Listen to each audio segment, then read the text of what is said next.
And now, Lifestyles Unlimited presents the Real Estate Investor Radio Show. Over the next hour, we unfold your map to financial freedom. You'll learn how to retire through investing in single family and multifamily real estate. You'll learn how to create cash flow and build wealth so you can have the time and money to live the lifestyle you want. Welcome to the show. This is Andy Webb with Lifestyles Unlimited. And as always, we're working on your financial freedom. And if you tuned in last week, we talked numbers, calculations, some acronyms that are common in real estate. This week, I want to focus on something different. I want to focus on value. There will be a couple numbers in here as well, but I want to talk value on today's show. And I mean this both in terms of a verb and as well a noun. We're going to hit some variations of value. And I'm going to start with a question for you. How do you value your current position in life? Are you happy? Are you satisfied? Is it everything that you dreamed about when you were younger? How do you value your time? Probably a very, very important question. Do you value your time? Well, you may not, but I can tell you that somebody else does. Someone else right now is determining the value of your time, and they do that by way of your wages or your salary. What are you getting paid per hour in essence? How do you like that valuation? Is it, again, everything you thought it would be? Could you do better? What about your health? How do you value that? Are you giving enough time, going back to that time component, to your health? Do you even have the time? That's usually the problem from everyone I've spoken with. And then looking forward, how would you value having no stress over finances, no stress over that health, no job stress, no worries about job loss, no stress sitting in traffic every day, no retirement stress? Again, looking forward, am I ever going to get there? You can get to the point where you experience this freedom, where these stressors go away. You get there by moving away from the place where you are now, where somebody else does assign that value to your time, where you are working for a wage or a salary, and you're at somebody else's beck and call. And by the way, if you're listening to me and thinking, well, I'm self-employed, I determine my time and my schedule. Do you really? You may assign yourself a wage in terms of job costing or whatever it is you're doing, but you are still at somebody else's beck and call. You're at you're on the time of your clients in essence. To achieve these freedoms that I'm talking about, to get away from these stressors, to put a better value to your time, you can get there by way of real estate investing. You can build passive income. You can buy back your time. You can focus on family, focus on health. You can remove those stressors, like I said, and just have a better quality of life. Get those things that you did dream about long ago. So how do you value all of those things? We're going to talk about values and a couple different other aspects, but keep those in the back of your mind because real estate investing can bring you those things if you start and see it through. Now, thinking of valuations, I'm going to shift gears here a little bit. And we talked a few weeks ago about protesting those tax valuations. Let me just relate a quick story. I waited to the last minute with Tarrant County. That's where Fort Worth sits, and a lot of my investments are over there. And they extended the deadline. The filing deadline for them would have been May 15th, but they pushed it back to May 30th. And what did I do? I waited. And in fact, on the 30th, I tried to log on and do my protest there. System wasn't working. So, made a field day of it, loaded up my 6-year-old, and we drove over to Handley-Etterville Road, where the Tarrant County Appraisal District sits, and dropped off the forms in person. Introduced my son to the bureaucracy. Man, it was packed. It was packed. People already going in to have their ARB hearings. Now, mine, as I asked the question at the counter, when can I expect to come back here? They said, late June, maybe even July. So I've got a little bit more time to figure out my prep and how I'm going to approach this. And I am happy to say I've heard from some of you that have already gone through the process. You've concluded your protest, and you are seeing winnings out there, and that's great. Now, if you are, like if you are still in the process, let's do this. If you have any questions and you're getting ready to go to the ARB or you want to go do that informal hearing, and if you have any questions about the protest, the process or anything, send me an email and I'll take those up on one of the next shows that's coming up here. And you can send those questions to askandy@luinc.com. Again, askandy@luinc.com. And interestingly, by the way, thinking about the tax valuation, I want to shift over to insurance. And we talked on last week's show about PITI, principal and interest. That's the mortgage. Taxes, big number. Insurance, big number. We're trying to keep those reduced. I got the bill for one of my properties recently. This is going to come up for renewal mid-July. And they just took the dwelling limits, which is essentially the value they're assigning to this house. They took it from $233,000 to $257,000. Now, I looked on the tax rolls. They seem to think it's $215,000. So we have this huge spread across my properties. And I mention this because it is important for you to keep an eye on how that insurance company is assigning value as well, because that is one of the drivers of the premium that you pay on your rental properties. Now, can you go out and protest that? No, but you can have a conversation with your insurance broker. Go shop somewhere else. So let's keep going with value. I want to talk about what we do as investors in terms of adding value to the properties that we buy. Now, we make money multiple ways as investors. Very important for you to understand that. We talk about that at our free workshop. We talk about that all the time. Cash flow being extremely important. But I want to focus on that value component today. And again, I mentioned this just a moment ago. We call it equity capture when we're talking single family. And with apartments, we actually have two components of the value add play, both the equity capture as well as forcing value or forcing, we call that forced appreciation. So what are we buying exactly? Whether single family or multifamily, we're typically buying distressed assets, or we're buying from distressed sellers. Often both of those two go hand in hand. The asset and the seller in some capacity are distressed. And because they are distressed, we are buying at a discount. That's where we get that equity. We're doing the work needed to turn these things around, adding value in the process where maybe once value was, but it has decayed, it has depreciated, it was left untouched for far too long. So we're adding that value back, and we're creating wealth in the process. And just to give you a basic example, using a single family house and some round numbers, house in bad shape, right? We were able to buy it for $100,000. In today's market, you may be thinking, no way, that sounds way too low. But yes, you can get distressed properties for very low prices. So $100K, and we're going to put $50,000 in repairs and renovations into this property, fix things that are broken, bring it up to date. If it's a 50s build, we need to update, get rid of that shag carpet, get rid of any wallpaper that may still be under it, pull the carpet back and find those hardwoods, refinish those. I love that. So we're going to do $50K in repairs. So we're all in at $150. And when we're done, it values at $200,000. That we just created an additional, I'm going to say $40,000 in equity, not 50, because there are closing costs. The way we buy, we have two closes involved. So we just created an additional $40,000 in equity. That is the equity capture that I'm talking about. Now, I may have only maybe $15,000 out of pocket into this deal, just based on the spread I gave you. And to take a real life example, I got an email just, a couple days ago. This is from Tennessee. This is another Knoxville property. I keep seeing these things coming up in Knoxville. Estimated out of pocket, buying with hard money. That's that construction loan we've talked about on other shows. $16,000 out of pocket. Paying $123K to buy, after repair, price opinion $225. So you see there's a very good spread there. I don't have the actual repair numbers for this, but the estimate is probably about $60K, I would say, looking at the numbers. But estimated equity capture, $44,000. So $16K in to create $44,000. That's a huge return. That's a huge return because we're going in and adding value back to this decrepit property. This was built in 1930. So it may have been refreshed once or twice. It may not have been refreshed at all. And that's our opportunity to go in and add value. That's on houses. Same thing with apartments, though. And sometimes we go in and we buy at a discount.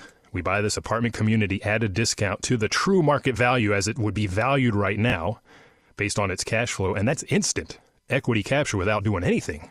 And I see this all the time.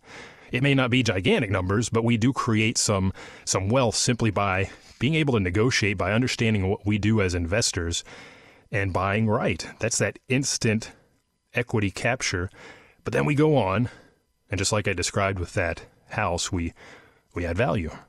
And we can add value in any number of ways to force appreciation, to force the value up. And I will go into a little more detail here about this in just a moment, because this is unique to apartments. It really all comes down to how these properties are valued. So in fact, let's go ahead and go there now. I'm going to start with single family, though, because most of us are familiar we're homeowners. We bought a house at some point in time, or we're thinking about it.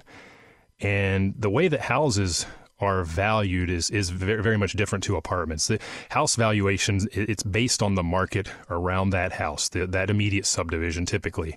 And the answer to the question, what have other similar homes sold for recently in that subdivision?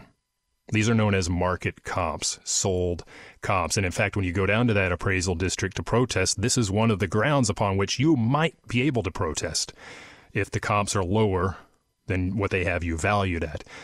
But what we're going to do is we're going to look to the future. We're not going to look backwards as we do when we do that appraisal district protest. We're going to look to the future and what that house is going to look like after we've repaired it. That's called after repair value. We talked about this on last week's show. Now, to get there, I need to understand what I'm going to do in terms of work. How am I adding value? What will my scope of work be?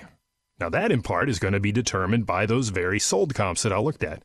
For example, if the house I'm buying, and I've bought houses like this, 60s build, shag carpet, has the old kind of ratty Formica older cabinets, and I look at the comps and they've put in new cabinets and granite countertops, well, guess what? I'm going to go in with granite countertops. I'm going to have it in my budget to go ahead and replace those old cabinets and the cabinet pulls, bring things up to date and in line with those comps. That's how we get to that market value, that after repair value that we see amongst the competition, the comps out there rather. And of course, since we do plan to rent this house out, don't just look at the sold comps. You want to look at the rental comps as well. I've seen a huge disparity in rent dollars for rent across markets where houses are updated versus not updated. So be sure you're looking at the apples to apples before you conclude what that house does need to look like. And when it comes to comps, what are we looking at? Similar size, right? If I'm looking at a 1,500 square foot house, I might want to stay within, say, 1,300 to 1,700. Similar age. Maybe within 5 years, if I can find the comps. In today's market, it's a little bit harder to find enough comps. I want to see at least 3. A few more might be good. But if you move beyond 5 years, be very careful because at certain decades, there are really big shifts in the finish outs that we saw, say, from, late 70s to early 80s or late 90s to the 2000s. So be very, very careful as you move across bigger time spans because that can really impact your value. And ideally, I want to see comps that have sold in the last 3 months in this market. Traditionally, I'd say 6 months, but with the way the market has been moving lately, I'll start with 90 days and go back if I have to, but no later than 180 days or 6 months. Again, that's where I'll start, and if I have to expand my criteria, go out in distance, geography perhaps, do that until you get the comps you need to create the value. Don't use average per square foot. A lot of people like to do that. You're better to use the actual sold prices and then make adjustments. Adjust for configuration, for example. Well, if my house has 2 baths and that one that sold only has 1 or 1.5, yeah, you can adjust the price up, the value of that sold comp. If my house has two-car garage, that one doesn't have any. Well, my house has more value relative to that sold comp. Adjust for functional obsolescence. Well, my house backs to the golf course and that sold comp over there backs to the busy freeway. Well, that's not apples to apples, so adjust accordingly. That's houses. What about apartments? We'll talk about that when we get back. Got questions? Call Lifestyles Unlimited at 855-497-4335. The Real Estate Investor Radio Show continues next. Stop waiting. Stop sitting around. Stop procrastinating. This is your time. Make it happen. Do it now. When's the best time? Now. People go, well, I don't know. It's going to crash. It's going to be better next year. I've got to listen to 4 more classes. I love guys come up to me all the time. I've been listening to you on the radio for 8 years now, right? I go, and you're not rich yet? Well, really, I'm thinking about joining next month. Do it now. Learn the skills you need to retire with real estate in 5 years or less. Do it now. Register for the Lifestyles Unlimited free online workshop. LifestylesUnlimitedWorkshop.com.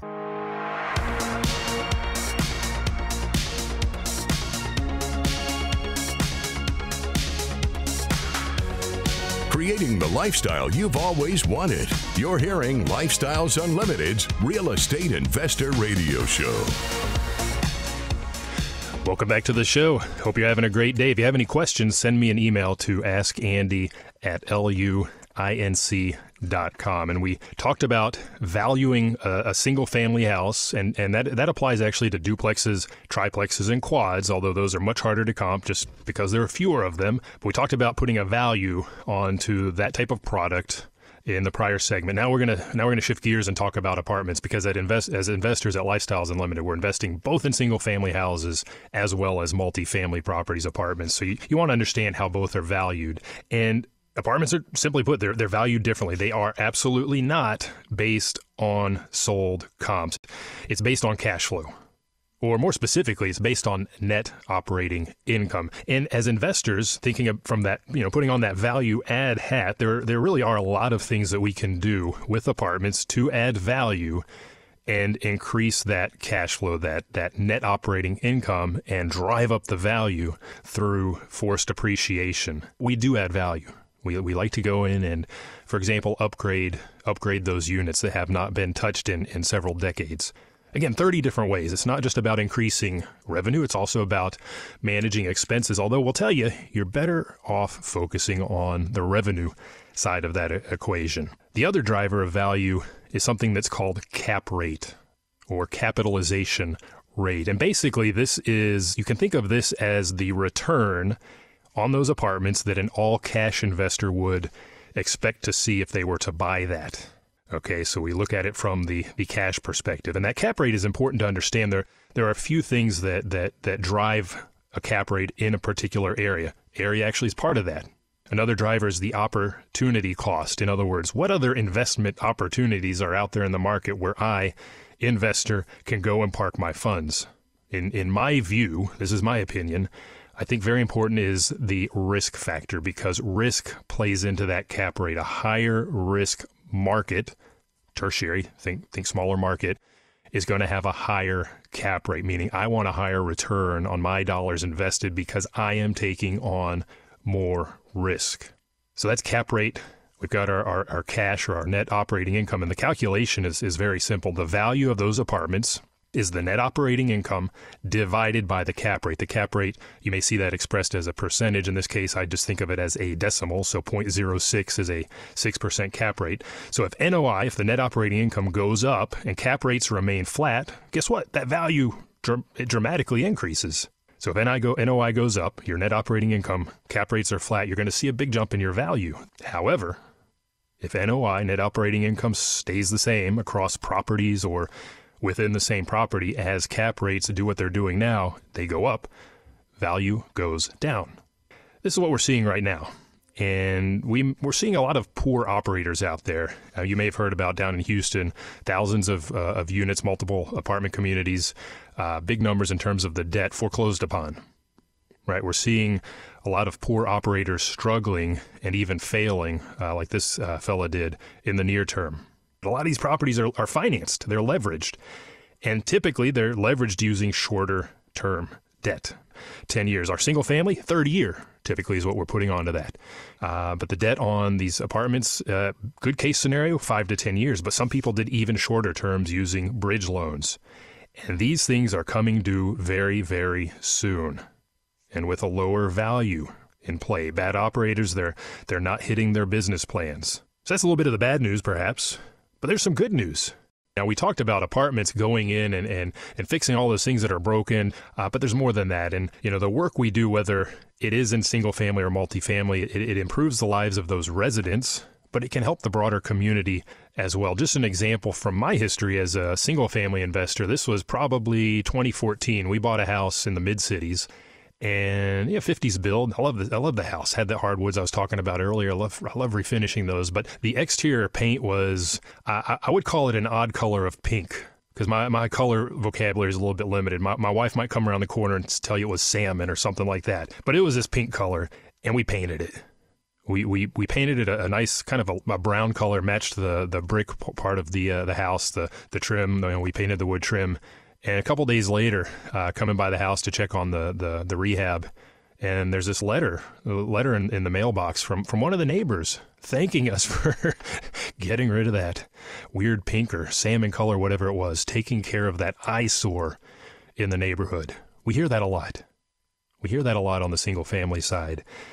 And if I go even bigger and into apartments, we have a lead investor down in Houston. His name is Steve, and he's been on the show before. You can find him out there. But he won an award a year or two ago from the National Apartment Association. This was for Community Crisis Response of the Year, for how he and his team managed through COVID, right? Thinking back to COVID, and how they reached out to help their residents and their communities during this crisis. You know, we're serving a lot of working class residents in our communities, and a lot of them were impacted, of course, very heavily during COVID, not able to go to work. So he had outreach programs that made a huge difference. You know, and there are countless other stories that I've heard over the years, backpacks of school supplies for kids, just parties for the kids in the community, stuff like that, things that fellow members do and that they present at our case studies and at the road trips. And it's really heartwarming to see what the members are out there doing. Clearly, the bad image of the slumlord that many people think about when they hear landlord, it does not ring true for members of Lifestyles Unlimited. We're well educated. We understand how to create value, and we understand how that value does come back to us, and we're doing great work out in the community. There's just another aspect of value that I want you to think about. And thinking about community, let's talk about network. Whether you join an education and mentoring group like Lifestyles Unlimited or not, if you want to be a real estate investor, whether single family or multifamily, you need to build your network. You need to have a network of like-minded people around you. You want to be part of a community like that can help you succeed. Because what happens? You go out and you have conversations. You may have I'm in a mastermind for single-family investors. We meet once a month. I learn a ton from these guys. So that's what you do. You go out, you learn from each other. You share your successes and inspiration, which is very, very important. We exchange a lot of contractor, vendor information. Hey, who's your latest and greatest painter? I need sheetrock. We have these conversations. You'll have these conversations within your network as well. I don't know how to assign value to that. I can't give you a number, but I can tell you this made a huge difference in how we operate our business. You know, we exchange properties. It's not uncommon to see properties move from hand to hand within these groups. Or maybe I've got a lead on one, I just don't have time, or I'm shifting from single family to multifamily. I don't want to take on any more houses. Whatever it is, your network can really, really add value. You can find the help when you need it, and it's not unlike having a mentor. Though perhaps again, as a group, bigger group in my case, maybe a little less focused on you personally than a mentor would be, right? Since this is a bigger network. So let's shift gears here and talk about the value of a mentor. I pose the question. I don't know how to value that. Sure, it may come at a cost. Yeah, you have to pay to join Lifestyles Unlimited. Is it even worth it? Well, I'll tell you this. I think if it gets you to where you want to be, it is invaluable. And this is supported by research. This isn't just me speaking into the mic. Back in 1993, a psychologist named Anders Ericsson, he published a work called The Role of Deliberate Practice in the Acquisition of Expert Performance, right? That publication generated the notion of the 10,000 hour rule, which people interpret to mean that regular, deliberate practice leads to mastery. It takes 10,000 hours. I'll tell you, by the way, the good news for you and for me, it does not take anywhere near 10,000 hours to become a successful real estate investor. But here's the important point. His research confirmed a correlation between mastery and coaching. He says, and I'm going to quote this, he says, the single most important difference between amateurs and the elite performers that he was studying is that the future elite performers seek out teachers and coaches and engage in supervised training, whereas the amateurs rarely engage in these sort of practices. They seek out coaches. So the message for you is that no matter, and this doesn't just apply to real estate investing, no matter what new endeavor you want to undertake, a coach or a mentor is going to accelerate your success and make sure you become that elite performer, in Ericsson's words. They're going to help you level up. So ask yourself, do you want to remain an amateur Or do you want to become one of the elite, one of the successful investors? Get a mentor. Last thing I want to talk about is education. And here too, it's hard to value. Now, I know if let's talk about college education these days. First of all, I mean, the cost, since I was in college, did my undergrad 20 plus years ago at UT, did grad work at South Carolina. Since then, boy, the cost has skyrocketed. Just look at your local market or in your local state. It's relatively cheap here in Texas if you're in state, but I think that the value of that education has declined. We talked a few weeks ago about the loss of white-collar jobs, and that's what you're working towards when you go in to get that college education. Well, if those jobs are going away, there's inherently less value in those high-cost college degrees, and you need to ask yourself on behalf of your kids, your progeny coming up behind you, is it worth it anymore? What does it cost? A tremendous amount. I'm not going to give you a number because it varies dramatically. I looked. It's all over the place. Private, public, in-state, out-of-state, tuition plus room. Crazy numbers. But if you have a kid in college, I think you'll agree with me. Now, other question, what does it cost to become an educated real estate investor? Far less. Far less. I mentioned the 2-day a couple of times now.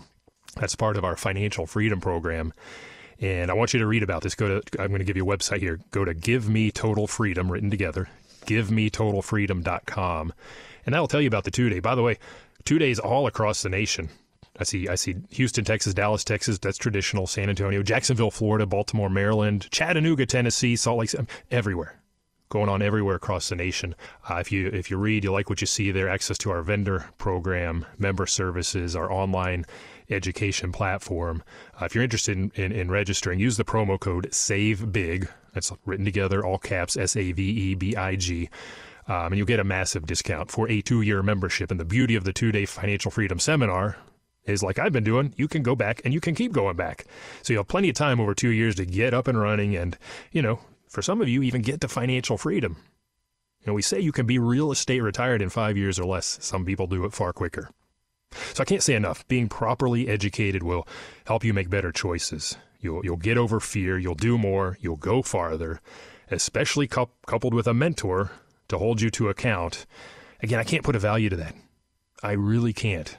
My decade-long investing career is thanks to the education and the mentors that very early on informed me as a real estate investor and helped shape me and helped me move forward. So look, going back to the start of the show, as I mentioned, if you have any questions around tax protests that I can bring up on air, send me an email to askandy@luinc.com. Again, askandy@luinc.com. And going back to the start of the show as well, how you value your life, your health, your time. Don't let someone else put the value on your time for you. You can take action. You can take the ball and run with it and take control of your life and your time and your health. Again, go to givemetotalfreedom.com. The promo code there is SAVEBIG, all caps, SAVEBIG. And I hope I added value today. Talking about value, valuing homes, valuing apartments, how we add value as members and as our education, etc. So hey, thanks a lot for listening. It's not the money, it's a lifestyle. The information and opinions you hear on the Lifestyles Unlimited Real Estate Investor Radio Show are those of the hosts, guests, and callers. The Lifestyles Unlimited Real Estate Investor Radio Show is for entertainment purposes only. Please consult a professional regarding your personal investment needs. Nothing presented constitutes an endorsement, recommendation, offer, or solicitation to buy or sell any product or security.